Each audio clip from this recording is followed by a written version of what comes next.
La fermentation est perpétuée depuis plus de 14 000 ans, mais n'a été expliquée que depuis le 19e siècle, avec le développement du microscope et notamment les travaux de Louis Pasteur.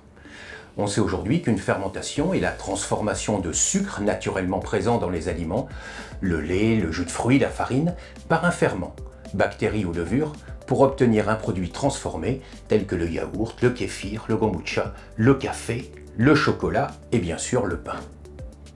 Allons un peu plus loin pour comprendre ce qu'est un levain. Un levain est un subtil mélange de micro-organismes vivants appelés bactéries et levures. Les bactéries vont principalement apporter l'acidité au pain.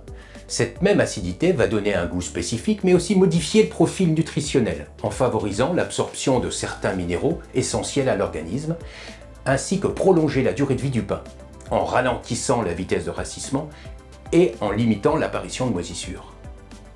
Les bactéries dites lactiques donneront plutôt une acidité douce. Elles sont utilisées dans la fabrication de yaourts, de fromage.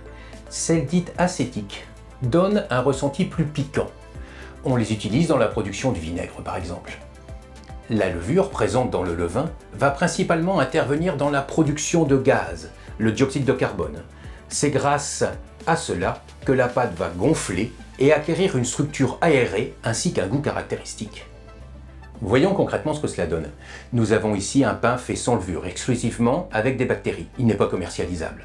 Il n'a pas de volume, sa digestibilité sera difficile.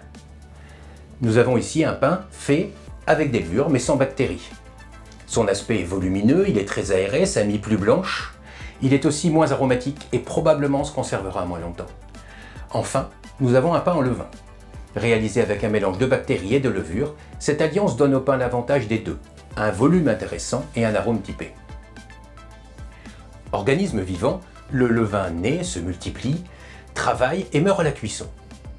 Chaque levain a sa carte d'identité, en fonction du type de bactéries et de levures qui le composent, mais aussi des proportions de chacun. Selon les saisons, la façon dont on le met en œuvre, son âge, sa proportion qu'on va utiliser dans le pétrin, on peut le personnaliser à l'infini. Le levain, c'est la vie.